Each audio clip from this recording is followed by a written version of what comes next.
Hamas is secretly winning this war. But how? See, Hamas is causing Israel to lose billions of dollars every day. Hamas aims to push Israel into a long war and collapse its economy. This has been happening recently. Some Latin American countries have taken a strong stance in support of Palestine, ending diplomatic relations with Israel and strongly condemning the continuous bombardment of the Gaza Strip. Colombia, Chile, and Bolivia in South America have emerged as some of the most outspoken critics of Israel. Colombia, one of the largest economies in Latin America, was one of the first countries to condemn the Israeli attacks on Gaza and recently recalled its ambassador for consultations. Not only this, Israel has also faced similar reactions in its geographical neighborhood, where Turkey, Bahrain, and Jordan have withdrawn their diplomats in the past month. Bahrain has also expelled the Israeli ambassador and suspended economic ties with Tel Aviv.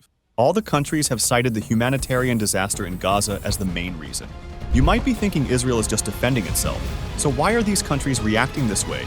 And how is Hamas winning in the Hamas-Israel war? This is Jabalia refugee camp, where Israel dropped 6 Made in America bombs on the 31st of October. According to reports, the explosive power of each bomb was equal to 1 ton TNT. The entire refugee camp has now been destroyed. More than 400 people have died. And still, many children, many innocent Palestinians are buried under the rubble. Israel did not even try to deny it this time. They said, yes, they dropped the bomb to attack a terrorist in Hamas. What is happening in Gaza now is probably the biggest massacre of our lifetime. After the terrorist attack in Hamas, Israel had the right to take revenge and try to finish Hamas. But now this feeling of revenge has taken the form of a genocide. According to estimates, before this bloody attack, which just happened, Israel had already dropped the explosive quantity of Hiroshima bomb on Gaza. We are not talking about when bombing has reached its peak. On the night of the 28th of October, Israel shut down the entire Gaza Strip.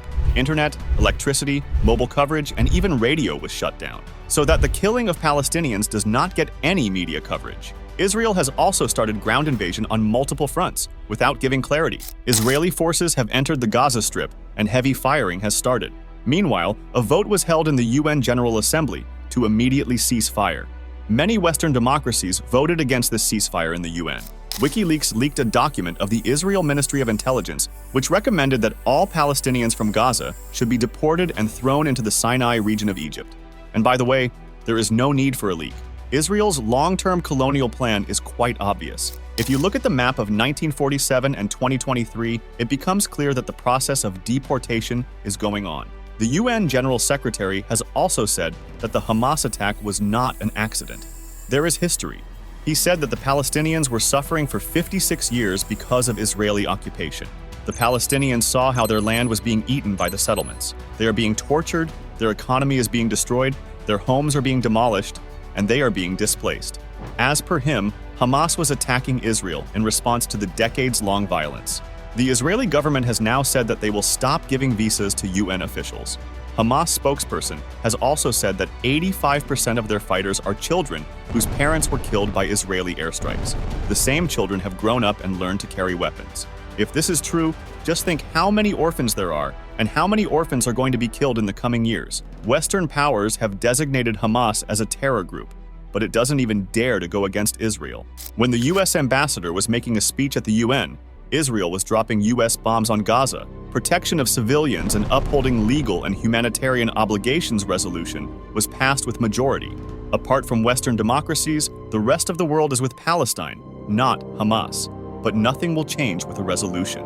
UN, Human Rights Watch, Amnesty International, all have shown how Israel is an apartheid state, how human rights violations are happening, how war crimes are happening, and how land occupation is happening. Human Rights Watch has confirmed that Israel has used white phosphorus, which is an illegal chemical weapon that can cause genetic defects in future generations. Israel has killed dozens of journalists. It has attacked their families, not only in Gaza, but in the West Bank too. Even though there is no Hamas in the West Bank, Israel has also frozen the tax money of the Palestinian Authority. So, the people there can't get any welfare. Israel is also continuing its air raids on Lebanon and Syria. Israel has done all this in broad daylight, in front of everyone. But now, the brutality that is going to happen will be in the dark. Because of Israel's blackout strategy, Palestinians will not be able to tell the world their story of death because all the communication routes are being blocked. There is no clean water to drink. Medicines are being stopped, diseases are spreading, Hundreds of children are being suppressed under the bed. The death toll is exponentially increasing because the international community is unable to do anything. The world can see, but closing their eyes is a different thing. The Security Council rejected the Russian resolution of the ceasefire as the USA and UK vetoed the Russian resolution for ceasefire. The biggest reason for the failure of the UN, ICC, and other international organizations is Western democracies, especially the US. The atrocities of Israel are being supported. White House spokespersons have said that Israel has no red line. Do what you want, it is a blank check. Until now, probably been raising the question in your mind why there is so much US support for Israel. People are seeing how politics works after what is happening in Gaza. The US has given $120 billion to Israel in military aid. This money comes from US tax, which is paid by a middle-class man. Israel buys the latest weapons from big rich people. Israel uses 92% of the weapons imported from the US. Then Israel flies F-35 planes and drops the made-in-US bomb on the children of Gaza, on the refugees, on the hospitals, and on the journalists. So, the money went from the pockets of the common man, but it came to the military-industrial complex and to their capitalists. And Israel dropped the bomb on the innocent Palestinians. This is called war business. In the US, UK, France, despite suppression, there are big protests. They are just asking for a ceasefire. People cannot accept that Palestinians are being killed with their tax money, and their government is supporting this genocide without permission. If a ban on Israel starts due to public pressure, Israel is going to face difficulties. And I think this is Hamas's plan. South Africa, which has emerged as one of the strongest global supporters for Palestine, could also completely cut off ties with Israel. A proposal on this is expected to be put for voting in Parliament this week, with some lawmakers calling for total severance of diplomatic relations with the brutal apartheid Israeli regime, while others are advocating for a more mediatory approach. While Israel has also recalled its ambassador from Pretoria, lawmakers in the South African Parliament will be voting to shut down the Israeli embassy. Over in Europe, Norway, Belgium, and Spain are weighing up the recognition of the State of Palestine. A bill passed with overwhelming majority in the Norwegian parliament asks the government to be ready to recognize Palestine as an independent state when recognition could have a positive impact on the peace process. In Spain, Prime Minister Pedro Sanchez has said his new government will work nationally and within Europe to recognize the State of Palestine. And these developments are a significant diplomatic blow to Israel. On one hand, it is facing daily losses in the billions of dollars, and on the other hand, it is encountering a diplomatic backlash. Another blow is dealt when there is a conflict between all these factors.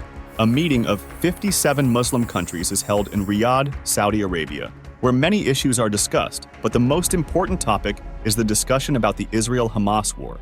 During this, the majority of the countries demanded the implementation of 5 measures against Israel in light of the Israel-Hamas war in Gaza. These demands included stopping the transfer of military equipment to Israel from the American military bases in the Middle East, ending all diplomatic and economic ties with Israel, reducing oil sales to the USA by Israel, blocking Israel in the airspace of the Gulf, and sending a joint delegation to the USA, Europe, and Russia to pressure for a ceasefire. However, when individual opinions were sought, Iranian President Ebrahim Raisi, on his first visit to Saudi Arabia, said that Islamic countries should declare the Israeli military a terrorist organization for their treatment of Gaza. During the Islamic Arab Summit in Saudi Arabia, Algeria proposed that Arab countries should not have any political relations with Israel. They suggested that Arab nations should break ties with Israel, and Arab airspace should not permit Israeli flights. Egypt agreed with these proposals during the summit. Jordan, which shares a border with Israel, was somewhere in agreement with this statement. Egypt also suggested that if Israel captures Gaza, all Arab nations should collectively launch an attack on Israel. If, let's assume, Algeria says, and all the nations accept it after considering the situation, imagine what would happen to Israel. Israel would be isolated from all other countries, and it would have only one option: either engage in conflict with all the Arab countries or negotiate. The way Israel has shown aggression against Hamas, it's becoming difficult for Muslim countries to accept it as well. This could pose a significant challenge for Israel, which is already engaged in a 47-day conflict with Hamas and Hezbollah. A small-scale action by Arab countries against Israel, whether on the ground or at the diplomatic level, would result in a significant setback for Israel. This is precisely what Hamas desires. Even if Israel has acquired some land in the Gaza Strip today, the way major countries are ending diplomatic relations with Israel could prove to be very dangerous for Israel in the times to come. The damage it is facing during the ongoing conflict will continue to haunt it for years even after the war. Hamas wants the world's attention. Israel is not widely recognized as a legitimate state, and Hamas aims to perpetuate this perception. By doing so, Hamas is, in its own way, winning this war discreetly today.